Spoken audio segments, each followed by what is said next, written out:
Assalamualaikum warahmatullahi wabarakatuh.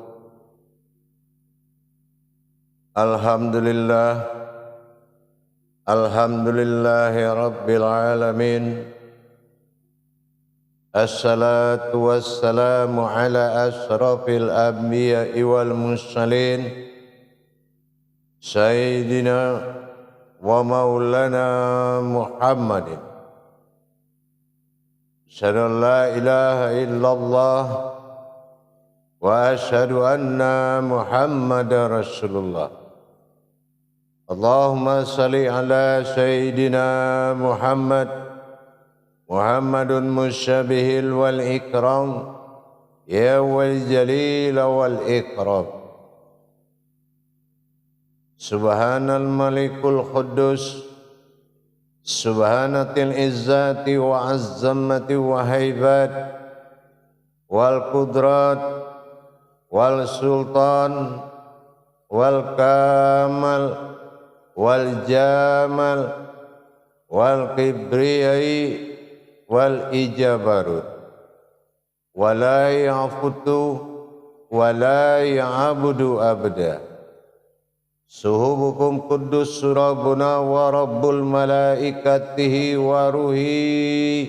Subhanallah walhamdulillah wa la ilaha illallah wallahu akbar.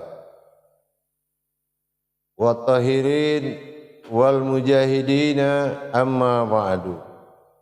Ibadullah wa ittaqullah.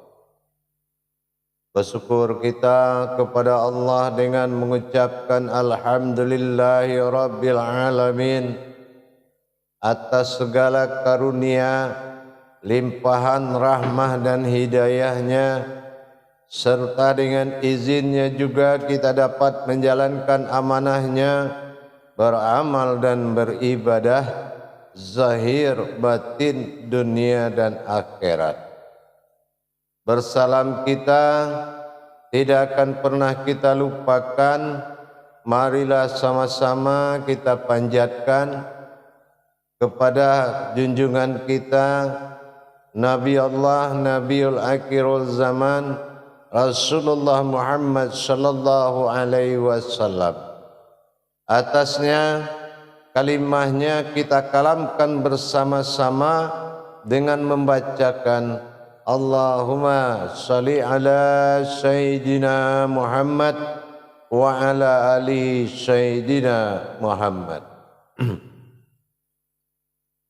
Alhamdulillah, bertemu lagi dengan saya Guru Mursyid Syekh Nur Muhammad Buya Irwan Maulana Al-Khalidi dalam makom majelis zikir Ma'rifatullah, tentunya dalam channel kesayangan kita Kupas Tuntas, channel YouTube Buya Pasaman Timur, dalam rangka bertolabul ilmi. Insya Allah kita akan berbagi wawasan dan senantiasa selalu meningkatkan iman dan takwa kita kepada Allah Subhanahu wa ta'ala, tentunya dengan belajar meningkatkan derajat diri kita dan mengkaji diri kita sesuai dengan perintah Allah dalam qudsinya, man arafa nafsahu wa qad araha rabbahu.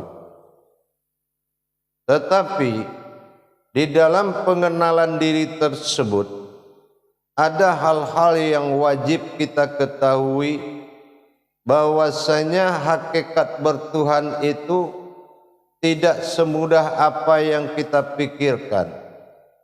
Tidak ada pekerjaan dan kegiatan amalia apapun yang membuat kita dekat dengan Allah kecuali hanya meningkatkan ibadah, melainkan orang-orang yang diberikan pertolongan oleh Allah, yaitu orang-orang yang dikehendaki oleh Allah Subhanahu wa ta'ala.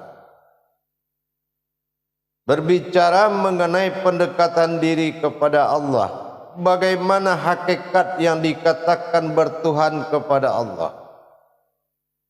Dikatakan hakikat bertuhan kepada Allah ini ada dua perkara.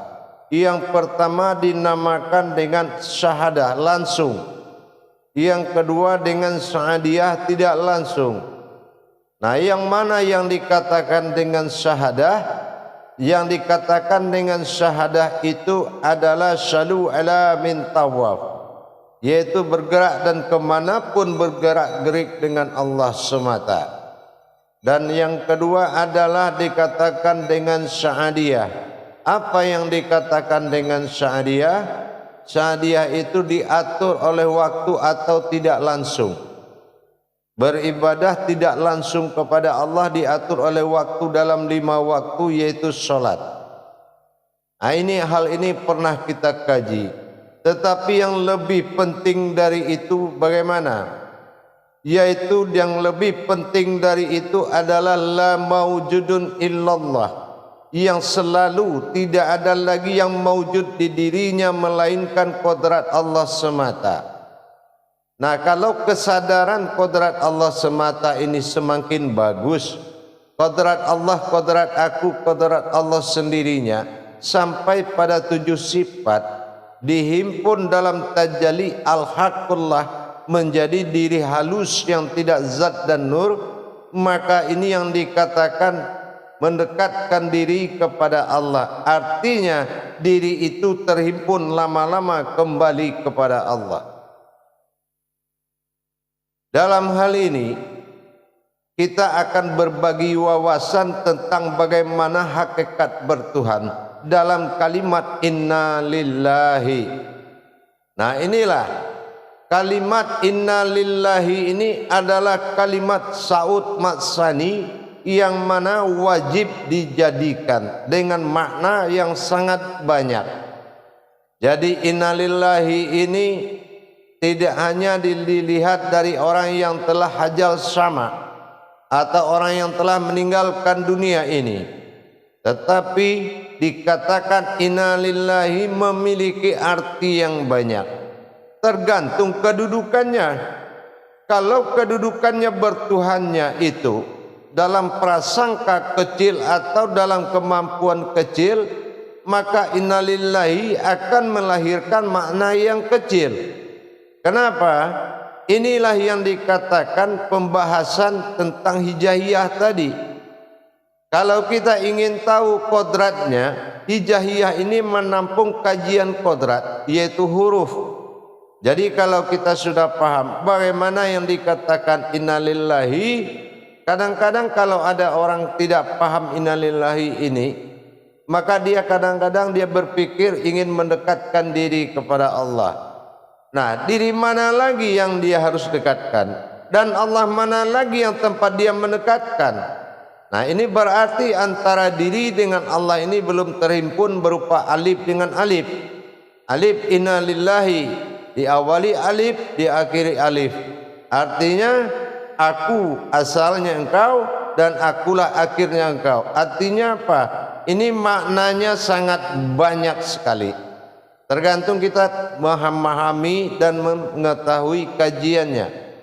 Nah, kalau umpamanya dari sisi kita hidup, nah dari sisi kita hidup bermaknalah inna lillahi, inna ilaihi, artinya akulah Tuhan engkau. Nah, ini dikala kita hidup.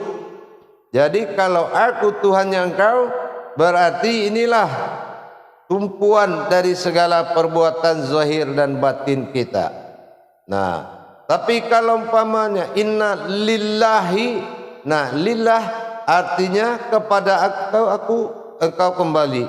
Tapi di sini penterjemahan daripada kalimat ini tadi, hijaiyah akan melahirkan makna yang sangat banyak. Jadi kalau umpamanya kita ingin sholat, nah itu juga innalillahi, kita mengembalikan diri kepada Allah. Nah, bagaimana alif yang dua ini? Kita tahu kan innalillahi ini alifnya 2. Nah, tapi di Al-Quran kita tahu juga kalau alif itu 2, 1 aftar terlihat, 1 ba'dal tunggal tidak terlihat, tersirat. Nah, artinya di inna lillahi ini juga mengandung sifat tersurat dan tersirat, nyata dengan tidak nyata, zahir dan batin. Nah, kalau kita menuntut ilmu, artinya inna lillahi, inna ilahi, inna ilahi, aku adalah Tuhan diri, aku adalah diri sebuah Tuhan, akan melahirkan banyak.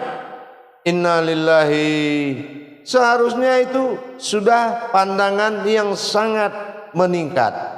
Kalau kita sudah banyak pengalaman, pemahaman tentang kodrat-kodrat ayat innalillahi, insya Allah itu juga sangat banyak membawa hikmah.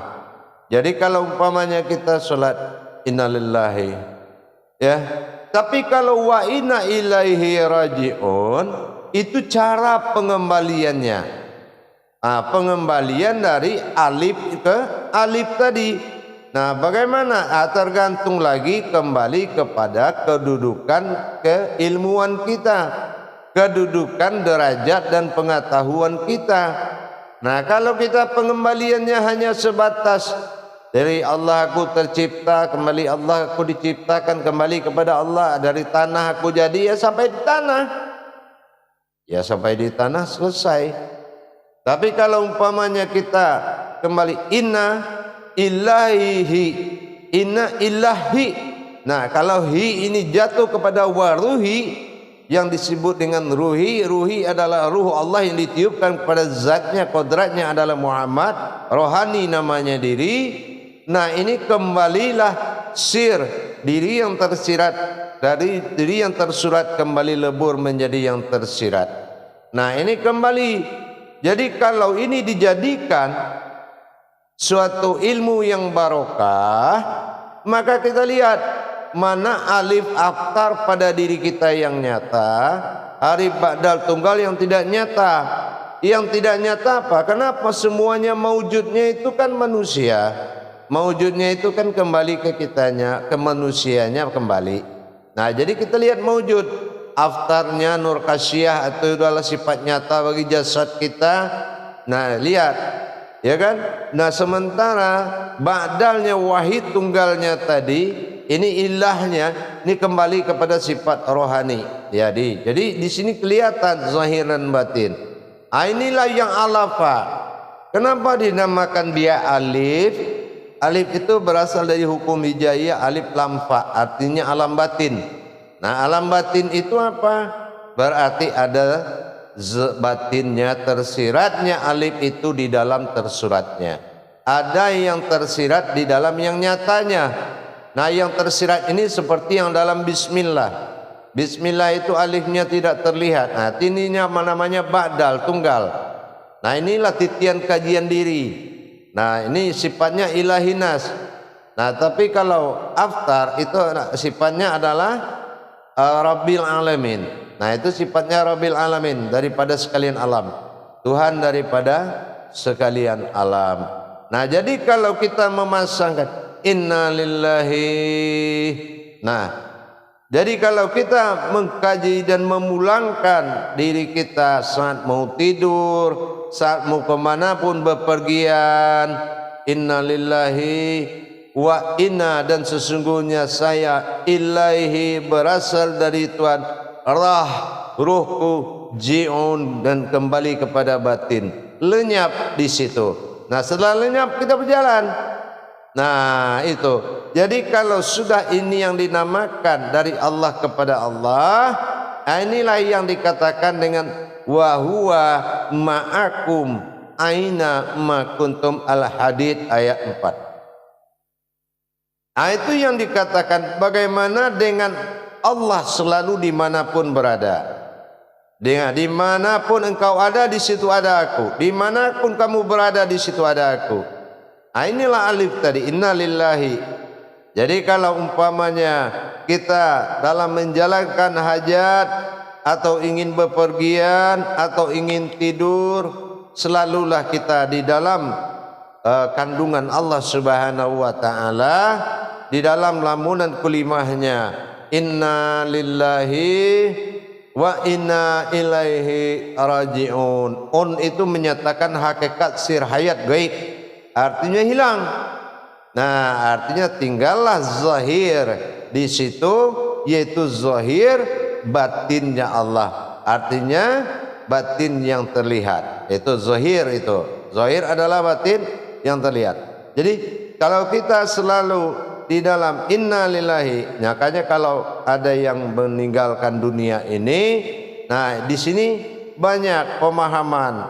Jadi kalau kita tingkatkan pengetahuan iman kita, maka inna lillahi ini akan melahirkan makna hakikat yang sangat luas, yang sangat berbeda.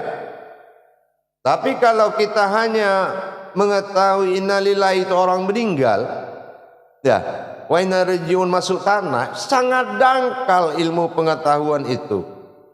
Tidak pantas Tuhanmu Allah kalau hanya kemampuanmu sebatas begitu. Kenapa? Allah itu maha tinggi dan derajatnya maha dimuliakan. Makanya kita harus berilmu itu yang pantas dan masuk akal. Artinya apa? Kalau kita derajat pengetahuan Islam kita ini atau keselamatan kita ini sedikit, maka ya keselamatan kita juga akan tidak terurus. Makanya Islam itu ya ayyuhallazina amanu, orang-orang yang sudah diamankan, orang yang aman, yang amanah. Tapi kepada ayat Allah kenapa kita tidak amanah? Kenapa? Sudah jelas Allah selalu innalillahi dengan kita. Kenapa kita berpikir kalau mati baru innalillahi? Itu terlalu jauh kita dari prasangka. Terlalu jauh kita dari prasangka. Makanya kita harus kembali lagi, ya.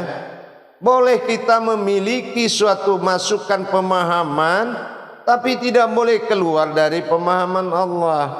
Al-Quran itu iqra, bacalah, imanilah, rasakanlah, nikmatilah, jalanilah, yakinilah. Banyak makna iqra itu. Jadi kalau kita tidak menikmati kenaikan derajat di dalam berilmu kepada Allah, akhirnya apa? Akhirnya kita menemui makom diri yang sangat tidak relevan untuk diterima oleh Allah, tidak bagus, ya. Artinya apa? Makomnya terlalu rendah. Jadi inna lillahi ini adalah suatu pernyataan tauhid diri kita kepada Allah. Inna illahi. Nah, kalau orang kita kaji seperti orang meninggal dunia, inna lillahi, ya. Nah, oh iya, dari Allah dia berasal, wa inna ilaihi rajiun, pada Allah dia kembali. Apa Allah di bawah tanah? Apa Allah itu di bawah tanah? Apa Allah di bawah tanah? Coba kita pikirkan dengan akal sehat, ya. Allah tidak di mana-mana, tapi di dalam dirimu sendiri. Wa fi anfusikum afala tubsirun. Jangan kita berpikir dengan kemuliaan langit dan bumi dan kita menuduh Allah di sana. Tidak. Allahul ladzi khalaqas samawati wal arda wa ma bainahuma. Aku jadikan 7 lapis langit dan 7 lapis bumi, tapi aku ada di antara itu. Maka kita harus mencari jalan bagaimana dengan Allah selalu dimanapun berada. Iaitulah dengan innalillahi tadi. Alif dan alif jaminannya. Alif itu alafa, kita dikumpulkan. Artinya apa? Alif awalnya, alif akhirnya. Jadi kalau kita lihat dari sisi orang meninggal, umpama orang yang tidak punya kemampuan apa-apa, innalillahi wa inna ilaihi rajiun, telah berpulang ke rahmatullah si anu bin si anu, ya. Nah, itu sama sekali hajal sama di amaliyah, ikhlas dengan syariat. Air, api, angin, tanah, kulit, daging, urat, tulang masuk lagi ke dalam tanah. Dia tidak tahu tanah itu terbuat dari Ar-Rahman. Ar-Rahman itu Al-Quran, bukan tanah asalnya diri, ya. Kita paham, bukan tanah asalnya tanah. Coba tanya lagi, tanah itu dari tanah enggak asalnya? Tanah itu dari tanah enggak asalnya? Coba kita berpikir lagi. Air itu dari air nggak asalnya? Air itu berasal dari mana? Apa wujud aslinya? Semua Ar-Rahman. Semua itu Al-Quran, kodrat. Tapi kita tidak mau berpikir ikhlas jadi bangkai di dalam tanah. Inilah yang kita khawatirkan. Jangan kita merendahkan kodrat dan derajat Allah pada diri. Sesungguhnya diri itu adalah derajat dan kodratnya Allah semata. Muliakan. Jadi jamaah, bagi orang yang hidup berilmu, inna lillahi, inna illahi, ya, ingat kata Allah, saya adalah Tuhan. Nah, ini orang yang berilmu dan beribadah, dia tidak merubah tauhidnya. Buktinya mana? Qul a'udzu birabbin nas, malikin nas, ilahin nas, ilahin nas, ilahi, inna illahi, saya Tuhanmu. Nah, ya, jadi di situ ketahuan di surat An-Nas, inna ilahi, ilahinas.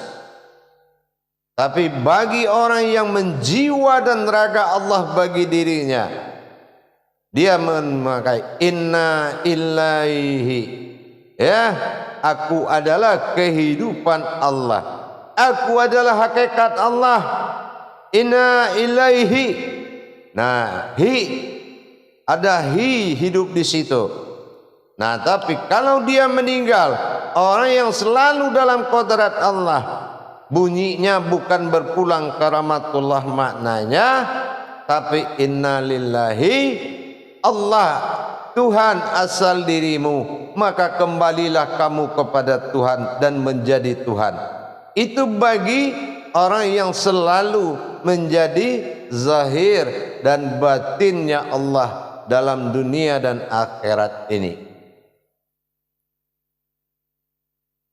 Jamaah yang dirahmati Allah, keindahan sangat luar biasa di dalam berilmu kepada Allah. Kemudahan sangat banyak kalau kita memahami dalam berilmu kepada Allah. Dan keilmuan sangat kuat sekali. Seperti yang saya bilang, mengenal Allah hidup akan indah. Ingat, mengenal Allah hidup akan indah. Kenapa tidak indah? Semuanya adalah kita jalankan dan irab fabayya bayi rabbikum atukaziba. Nah, ini nikmat, dikasih tubuh, dikasih semua, ya, menjalankan sebagai kodrat jiwa dan raganya, menikmati hasanahnya dunia ini. Tapi kalau kita dalam masa keumatan yang jauh dari masa sifat dan kodrat Allah, maka kita akan terbentur dengan kodrat-kodrat alam.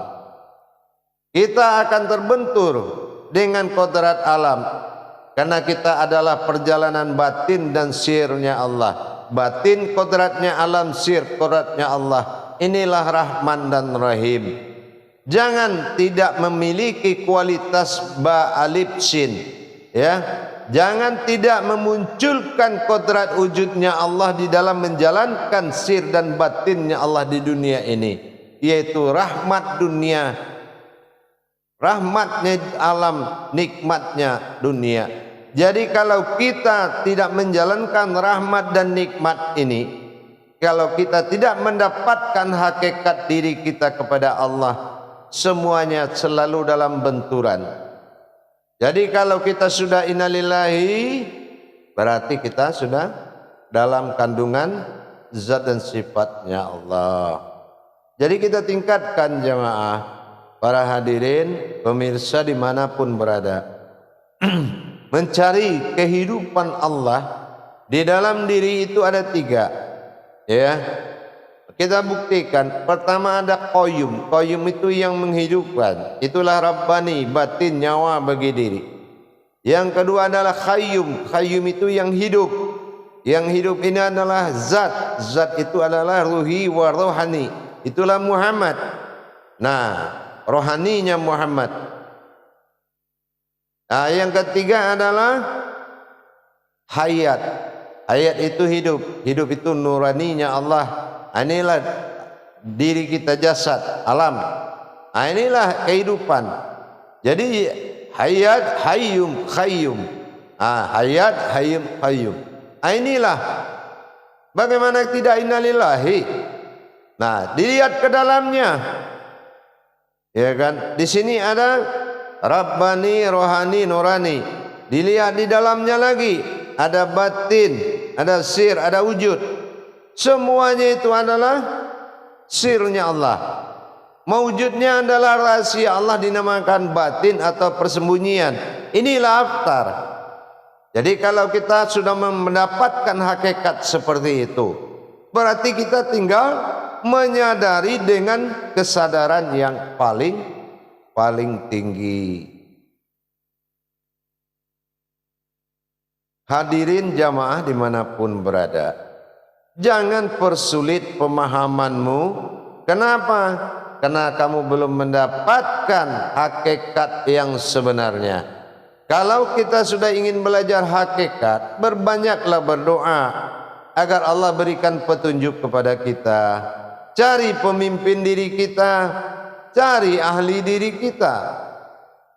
Tidak ada kehidupan yang halal tanpa ahli diri.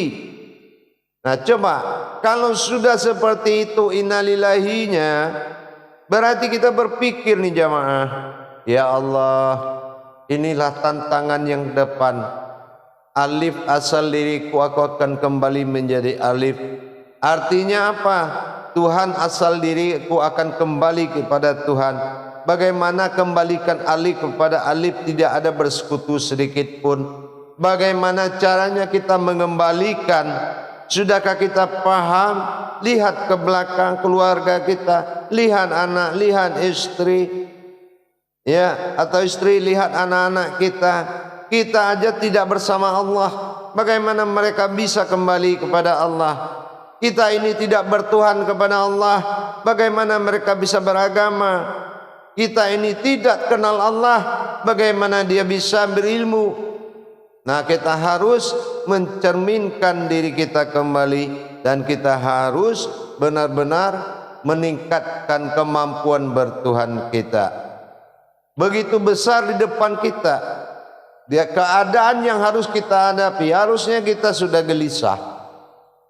Harusnya kita gelisah. Bagaimana kembali menjadi wujud dia lagi? Bagaimana kita bisa kembali menjadi wujudnya? Inna lillahi. Inna dari aku. Lillah engkau berasal. Hi kembali kepada aku. Nah, coba bayangkan. Aku asal dirimu kembali menjadi aku. Itu suatu tantangan, butuh penyerahan kaji kodrat yang baik lagi, dan ini kembali menjadi wujud yang wahuwa ma'akum aina ma kuntum. Lah kalau kita dimanapun dengan Allah, arti dengan Allah apa? Wahuwa ma'akum. Kalau hu dia, kalau sudah dia padamu, wahuwa ma'akum aina, maka saya ma kuntum adalah kamu. Artinya apa? Sudah di haknya, yaitu di dinul Islamnya, sudah di lingkungan alam keselamatan tadi, yaitu maujudullah. Dalam mendirikan hakikat ketuhanan dalam diri tadi, inilah yang menjadi cambuk hati kita, cambuk kerohanian kita. Sejauh mana kita sudah memahami kodrat-kodrat tersebut. Tantangannya alif kepada alif. Pikir kita sendiri, apakah kita sudah memiliki kemampuan di situ? Ibarat telunjuk kembali kepada telunjuk. Apakah ini sudah bisa dinyatakan tidak bersekutu? Yang hanya ada bedanya kanan sama kiri, umat dan Tuhan. Sementara alif kembali kepada alif, alif kembali kepada alif. Nih, bagaimana coba? Tantangan di depan tidak dituntaskan dari sekarang. Salat pun tidak bisa, karena innalillahi itu adalah semasa hidup. dan pengembaliannya waktu itu adalah wa inna ilaihi raji'un, dan saya kembali menjadi batin sir, hakikat hayat. Jadi bagaimana kalau dia sudah kembali dari masa nyatanya menjadi sir kembali, kembali. Ini tugas kita, dan ini harus bisa dibuktikan 5 kali dalam sewaktu sholat paling sedikit, dan 24 jam rutin harus. Wa huwa ma'akum aina ma kuntum. Dimanapun kita berada, di situ Allah itu ada. Artinya aftar ba'dal selalu berdampingan dalam zahir dan batin diri. Jadi kalau innalillahi bukan nunggu kita meninggal dulu, tetapi innalillahi berdampinganlah kita dalam zahir dan batin Allah. Bukan keinsanan menjadi zahir dan batin, tetapi zahir batin itu berinsan di muka bumi ini. Insya Allah mudah-mudahan dengan peningkatan iman ini kita bisa meningkatkan taraf ibadah kita kepada Allah. Jadi jangan kita masuk ke pemahaman-pemahaman lain, tapi masuklah dalam pemahaman tauhid ilahiyah diri kita. Sudahkah diri kita bertauhid kepada Allah? Kalau belum, belajarlah. Jadi inilah yang dikatakan wa huwa ma'akum, dimanapun kamu berada, di situ Allah itu ada. Jadi jangan menghindarkan sesuatu yang wajib, yaitu wajibul wujud tadi. Bagaimana wajibnya Allah itu ada dalam diri, sehingga insan bisa menikmati kodratnya Allah dalam masa hayat dunia dan akhirat. Insyaallah itulah jemaah. Jadi jangan kita pikirkan nanti innalillahi ini ajal kita datang, jangan. Innalillahi itu 24 jam. Ingat, sholat juga innalillahi. Kalau tidak bisa kembali kepada Allah, memang menyembah siapa? Nah ini, jadi pikirkan baik-baik. Masuk ke dalam tanah, memang ada. Tanah ini berasal dari sesuatu. Ingat, tanah ini milikinya asal lagi. Tanah ini ada asalnya, bukan tanah ini asal manusia. Jangan dibolak-balik. Jadi jangan salah jalan. Insya Allah dengan kita mentaati jalan tauhid ini, mudah-mudahan Allah memberikan berkah kehidupan dunia dan akhirat kita, zahir dan batin kita. Insya Allah mudah-mudahan bisa bermanfaat buat kita semuanya. Bagi jemaah yang ingin memperdalam pemahaman ilmu pengetahuan, silakan mencari nomor telepon yang ada di YouTube ini. Silakan menghubungi dan masuk pada pemahaman belajar dalam menerima tuntunan dan bimbingan guru mursyid, insyaallah. Mudah-mudahan kita sama-sama, tidak ada yang hebat, tidak ada yang pintar, semuanya dalam tanggungan Allah. Tidak ada yang jago dan tidak ada yang lebih, semuanya sama. Insyaallah mudah-mudahan mari kita berjuang selalu untuk mendekatkan diri kita dalam kenyataan Allah, bukan dalam segala cara, dalam kenyataan Allah. Yang mana dirimulah kenyataan Allah itu yang sesungguhnya. Insyaallah. Akhirul kalam wa billahi taufiq wal hidayah. Wassalamualaikum warahmatullahi wabarakatuh.